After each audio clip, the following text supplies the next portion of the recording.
put together from clips of film made under a research program in computer. The images are arranged to illustrate this talk, which will be an attempt to suggest some of the formal problems that hold my interest regarding design in motion.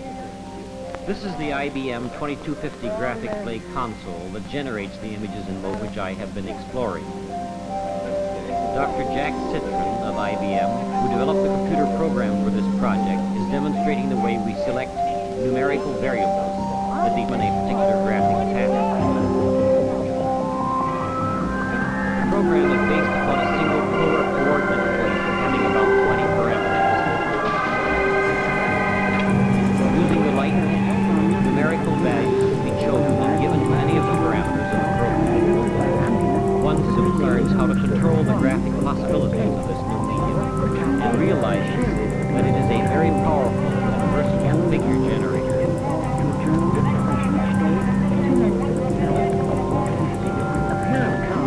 When the camera is used, control of the computer program is by punched cards, not the light. The camera, using black and white motion picture, is automatically operated by controlling generated by the Before that, 4 short abstract films. I recopied an optical printer, black and white images on the color film. In a sort of color filter system, I am able to control the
Monster.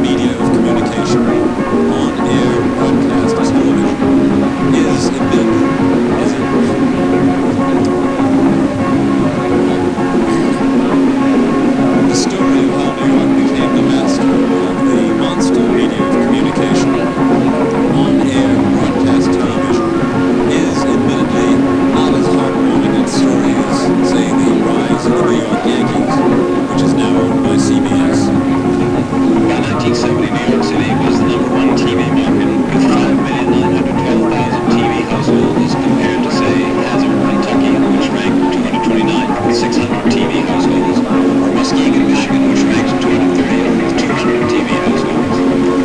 New York commercial network-owned stations, with their affiliates just in the 10 major markets alone, reached another 21,559,900 households.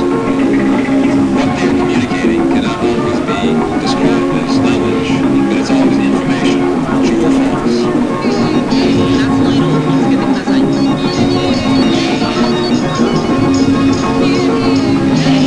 グリーン、イエロー、オレンジ。切れ味のいい上と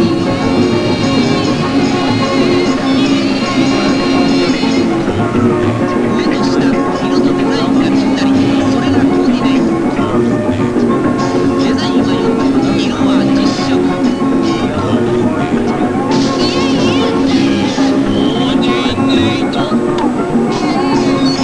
ゴージャスなヤングカジュアル、夏のイエイエ。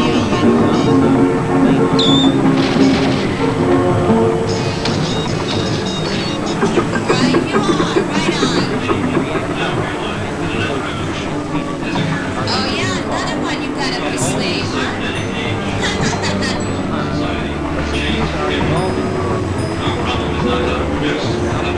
Oh yes, that's so true.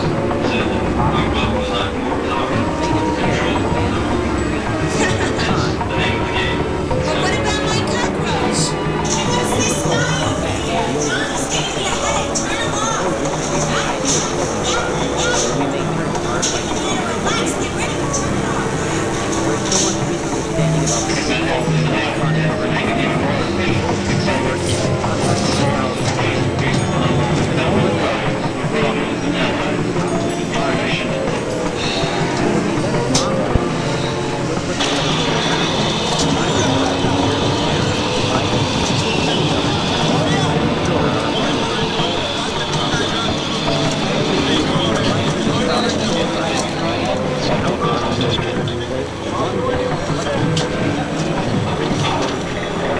But that's one thing they never asked. Is how the authors and those books that you read. The author himself, one way wrote, whole style and manner of life. Like my hero in Glenville Drive, you see. He's my hero in every respect.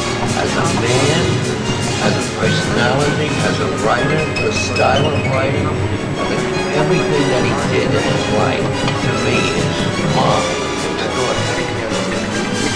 Are we on? Are we on the air? Take courage. The New York police force is now larger. And I say, Madame, I know that I am going to be short of money in about a week. Would you give me credit for a little while? If I am broke. And she looks me up and down, like to say, taking my measurements, And suddenly she says, "Mais oui, monsieur, certainement," like that, certainly, certainly. For as long as you want. And you know, I took advantage of it. I ate there on her credit, and I got the money to pay her back, which was unusual, because usually I fuck people up. I never did pay them, you know.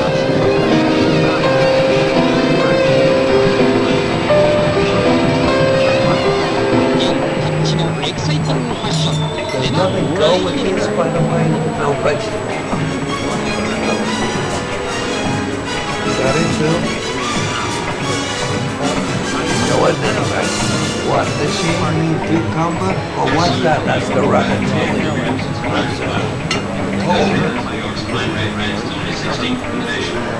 I don't understand how. First you cut it neat and then go inside the bowl. I don't know where the bowl is. I haven't found out.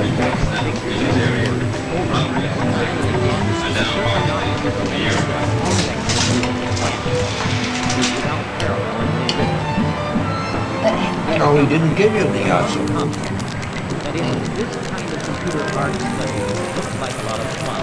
Sweet to me. First When do they give the Nobel Prize? Is there a certain time of the year? They give the Nobel Prize? To do what? A certain time of the year they give the Nobel Prize. Yes, in November. November?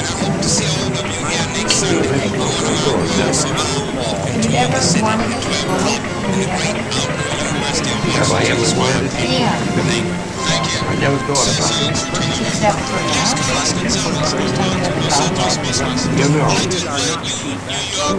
it all began with the fact that my accountant here one day telling me that when I die, what's going to happen? And it isn't trusting me what's going to happen.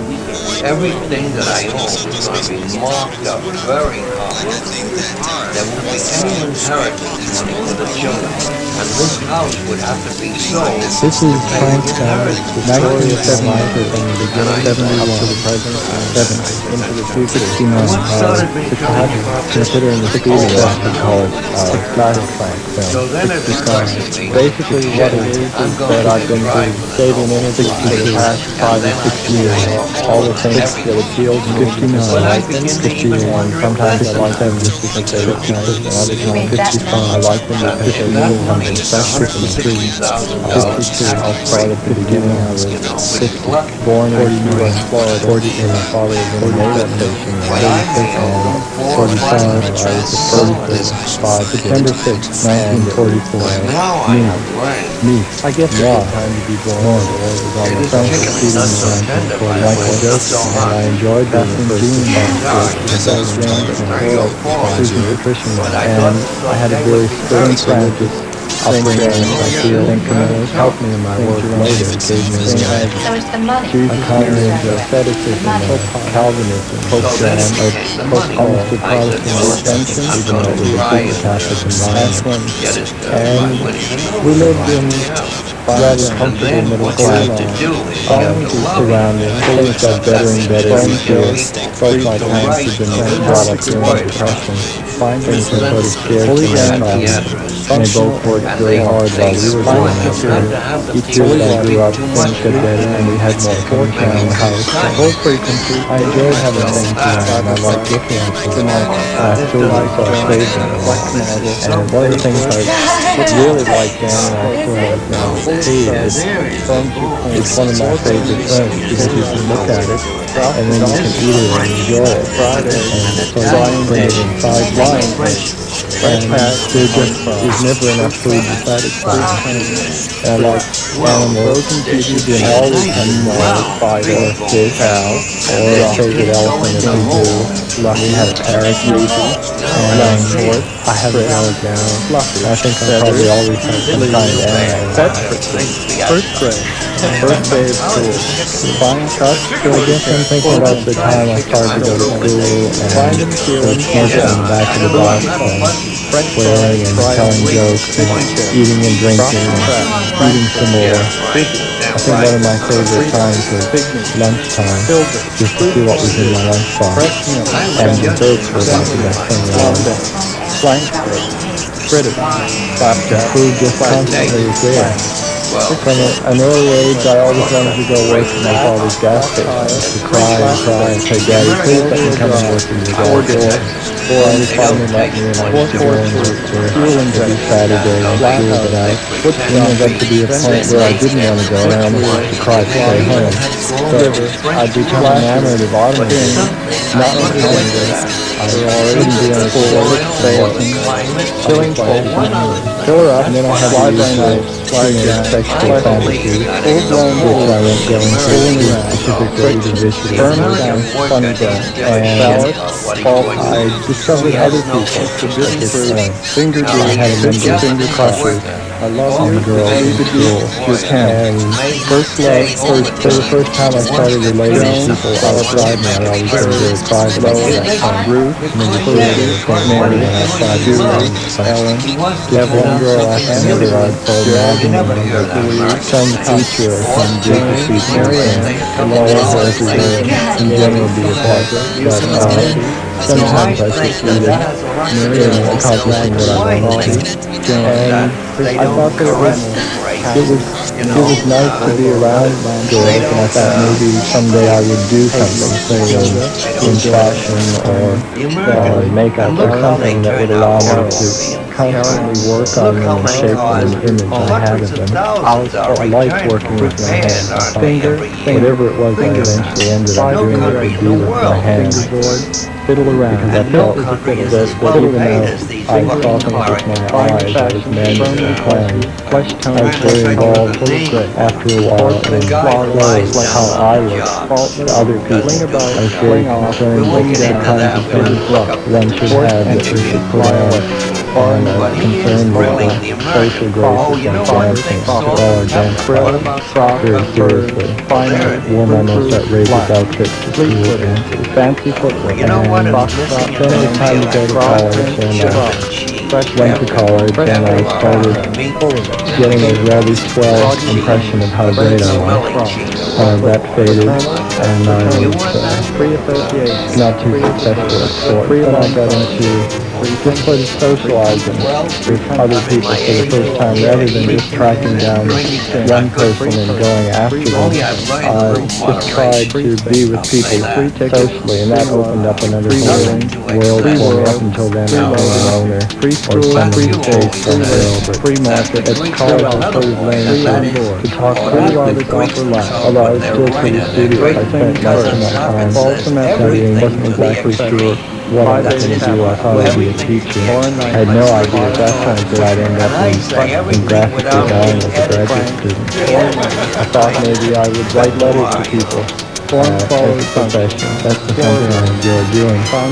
For a while I was in college, I had to major in something, so I studied architecture, and I got carried away with it for a couple of years. I thought that was really what I was meant to do, and yet I slowly began to realize that you can't build a building all by yourself.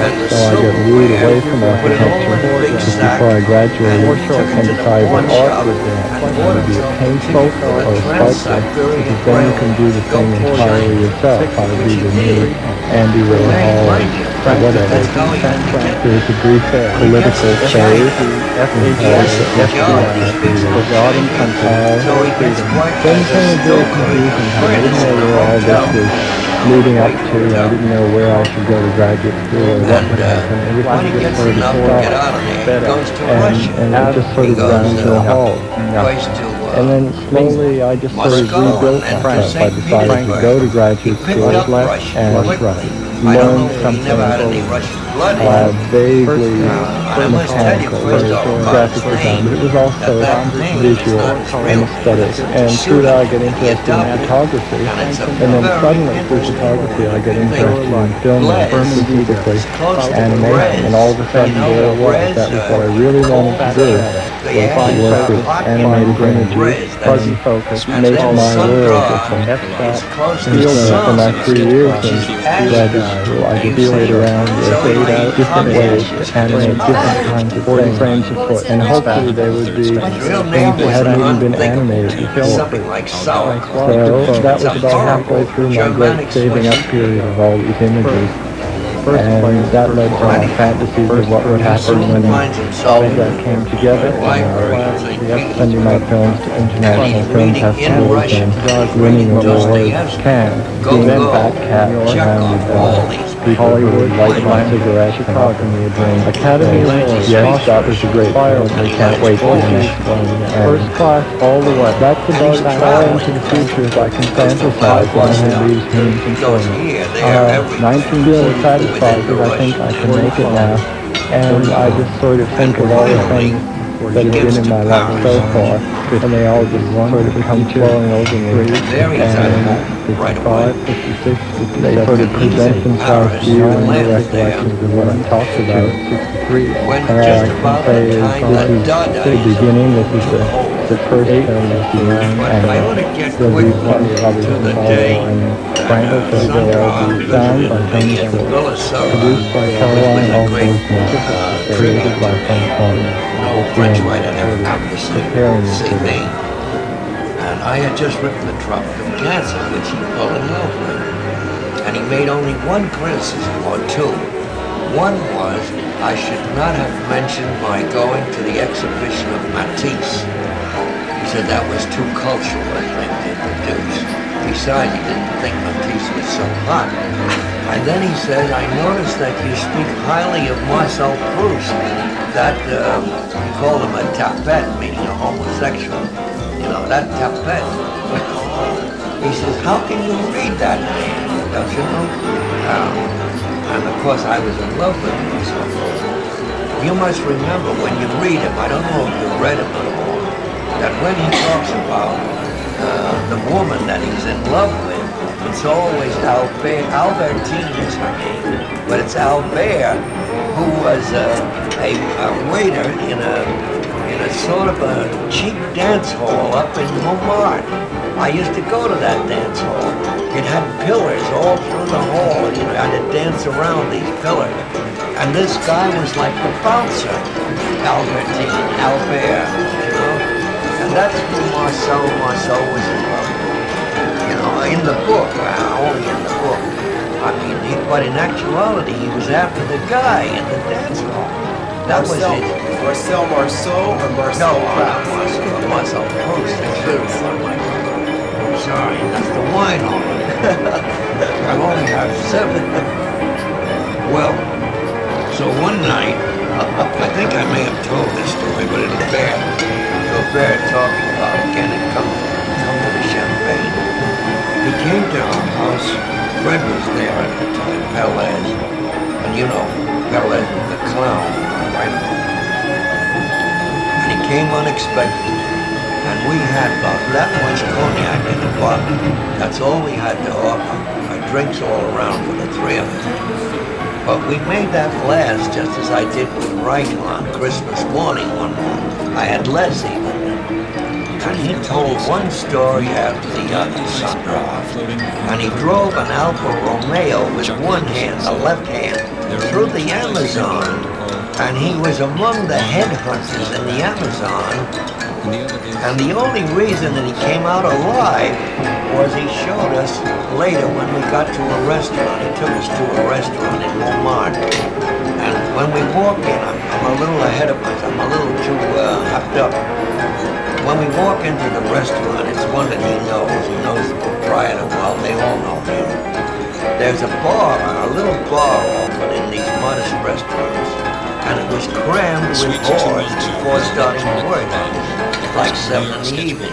Video artist Namjoon Paik. And he salutes them all with his left hand, I forget, hi, And as soon as we sit down at the table, he calls over the chef and he says, du champagne pour tout le monde. Champagne for everyone. And then when he uncorks it and they pour it, he raises his glass, he stands up, and he turns to the girls at the bar and he says, our no great ambassador, to our real ambassador, the president. How was that? Isn't that beautiful?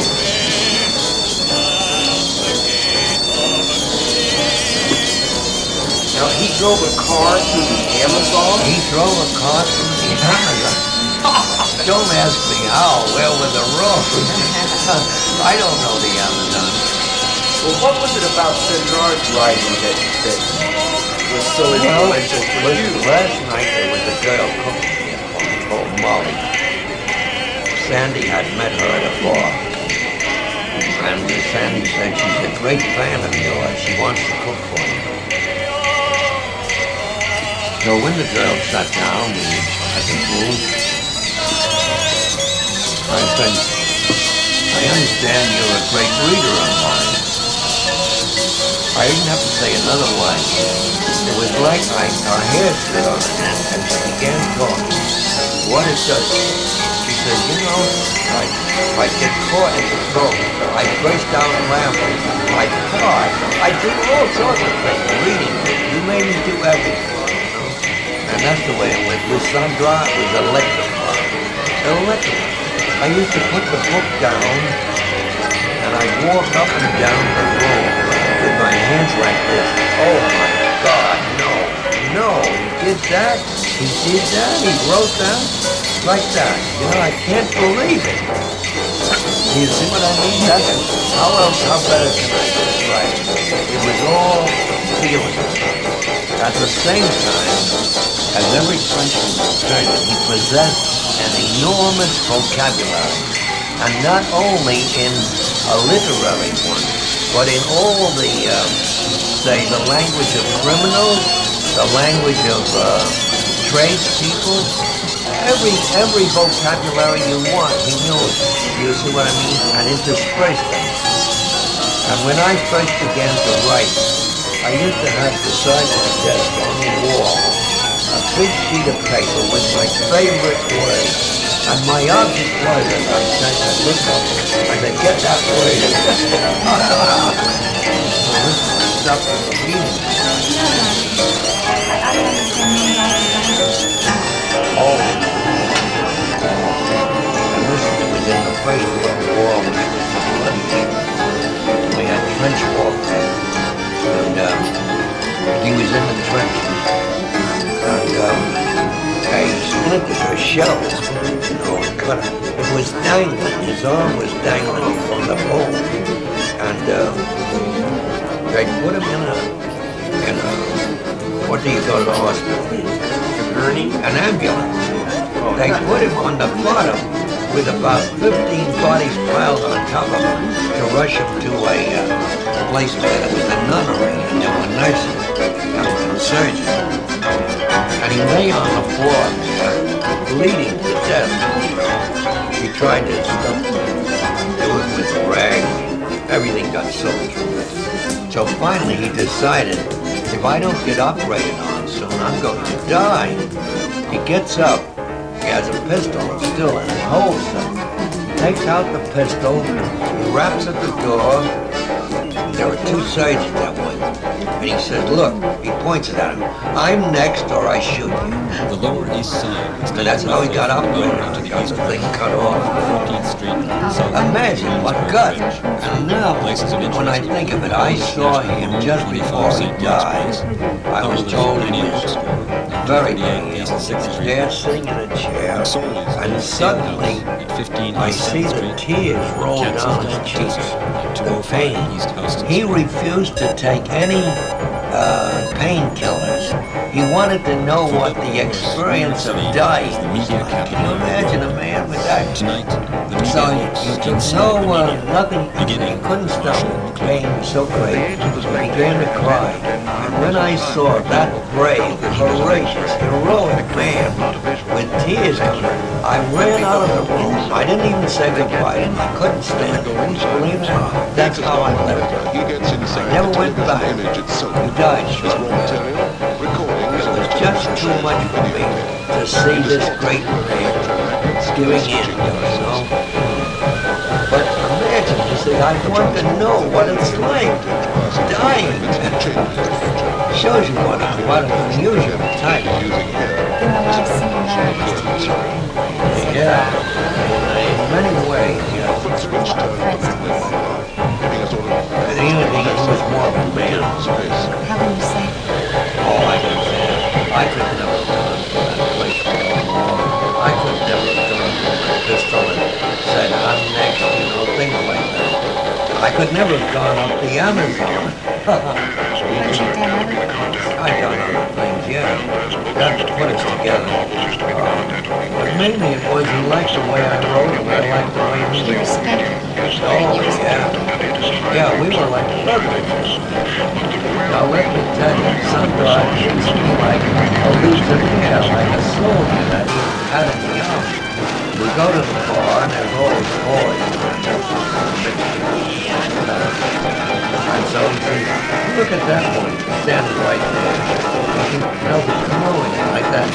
They're very cool with the boys.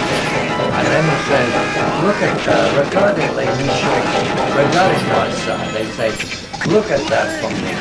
Regard my son. That's how they say it. Regard my son. That means literally, look me that. That's how it is. But it means look at that from there. When you take a look, take a good look at that. And with that, he puts his hand in and lifts it out and says, look, say full, Mr. He holds it there, say full. You see what I mean? You could do that. Nobody can do it, especially Tonight, we're lucky enough to have might not be Champs-Élysées. language-oriented. But he always acted like the leader. And yet, that man was the tenderest man. Once there was a questionnaire sent out Perhaps to all the important French writers, and there were many questions asked, and one of them was, what is the quality in woman that you think best, that you like best? And you know what Sandra put down? One word, So what's happening? innocent. You know, I've seen some. Isn't that beautiful? People have been Isn't that beautiful? writing their name without. This rough man, innocent, I thought it was an experiment. and that illustrates this duality. Tendresse, vulgarité, obscenité, all those things at once, all in one man. It's a little bit like Henry Miller. It's a lot like Henry Miller. That's what I wanted to ask Well, you anyways, as very well. first crossed out. I thought that perhaps this was one of Sandra was obviously very direct in the way your style is your writing. He wasn't, no, that's the strange thing. He did not influence me. He had an influence on my psyche, but not in my writing. I didn't acquire anything. No, I must tell you that. Was that a gift to you, or did you acquire it? Listen, I have acquired everything from every place, everywhere, everybody. Do you understand? I can't single out single men. There were men like Knut Hamsun, I started to talk about, who was my great hero, Norwegian, who was a traitor to his country. Well, I tried to write like him. I would give my right arm to be able to write like him, but I couldn't. So I fell back on just being myself, and that's the best thing you can be. If I were asked on the point of death by the angel of the river, what would you like to be now in the next life? I'd be at a loss. What? You know what I mean? I must tell you, this reminds me of D.H. Lawrence. D.H. Lawrence wrote one wonderful thing about the resurrection of Christ. He said, you know, that Christ, when he was resurrected, became an ordinary man. I don't know if you know that. Do you know that? He elected now, after having been the master and the savior of the world, now he wanted to be just a nobody. The French call it a quelconque. A quelconque. And that's what Christ wanted to be after he was resurrected. Where Lawrence gets this from, I don't know. But it's a brilliant idea. Are you on the air? Yeah, I am. Because after you have tasted everything, you want to come back to nothing, you know, to the simplest. But I was going to talk tonight about the countries. There are varying tastes. Now, according to legend, the old Egyptians were beer drinkers, you see. There are other countries, nations, that were beer drinkers, like the Scandinavians. And more than beer drinkers, the hard liquor, like schnapps, like aquavit, you know, and things like that. Terrible things that knock you out. You see, the trouble with the all the Scandinavians is they're a dull people. They're a boring people. You see what I mean? But the women hate the men, you know. The men are terrible. The men are mutes. Until they get a gallon of stuff down Now that it's on, it's not so good. Then they fall flat on their face. I got acquainted through correspondence with a Swede who was the translator from French into English and Swedish and Norwegian. Very fine translator. Translated Rimbaud, the Surrealists, the Symbolists, all the great French poets he translated. And very well. And I began a correspondence with this man. And then one day he says, I'm going to be in Paris on a certain date. Could I see you? I would like to have a talk with you. And I thought nothing better. But to make sure, instead of telling him to come to my house, I make a date at a cafe on the Boulevard Saint-Michel. I'll never forget. On the Boulevard Saint-Michel and a street, a broad street, whose name I forget, leading to the Pantheon. By the way, if they're watching, I'd like to congratulate. Now this is a very celebrated spot. I go to meet him there, and believe me, within 7 minutes of talking to him, I was so fed up with him, with his trivia, his nonsense, that I suddenly said, excuse me. Hello? Oh, excuse me. I just thought of it. I have a rendezvous. I forgot, right up the street. And I forgot all about it. Will you excuse me? And I ran away from him. I ran. I just didn't walk. And at the corner where I'm supposed to have my rendezvous, I turn and I run and I begin zigzagging through the street in case he followed me. You understand? Now that man happened to be later on the head of the literary committee for the Nobel. Think of that, huh? Yeah. And if he remembers that incident, don't you know, he must have held that in for me for years. What did they say? What have they told people who have asked the committee about Henry Miller? I'll tell you what, Darrell told me he met one of the chief men. And Darrell says, how come Henry Miller has never received? And the man hung his head sheepishly, and he said, Mr. Darrell, I tell you, I think I must tell you that I believe we have been waiting for him to become respectable. Can you imagine that? And with that, you know, I hit the ceiling. I said, never in my life will I become respectable. I'll never be anything else. I don't think I can ever stop writing. Don't you know? I might write crap after a while. But I'll still be writing, I feel. I may write, I may die with a pen in my hand. Well, we have. Hello? Though I'd rather die this way, with my arms folded and a seraphic smile. Can we get an name on this for the Mud Club? Well, you know, I'll tell you, the secret of getting into the Mud Club. Wear a crazy costume, like a diaper or whatever. You know, just watch Let's Make a Deal. Pick up on that. That'll get you in, definitely. Or a limousine will probably do it. What? They don't work anymore. I mean, they turn away people in limousines? That's unbelievable. I can't believe it. Well, go to Hurrah instead. They'll let you in if you have $6. Okay, thank you. Hello? Yeah, hello, you're on.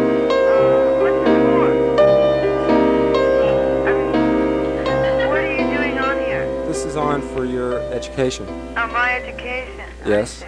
What do you want to know? We'll tell you. How would you educate one? What? We're going to re-educate you. We're going to deprogram What group do you belong to? What? Are you in a group? Group, yeah. This is TV Party. Oh, TV Party. Okay. Okay, good night. Hello? Hello? Speak up. Hello? Well... that seems to be all the intelligent phone calls for this evening. Oh, wait. They're lighting up. Hello? That's enough. Enough phone calls.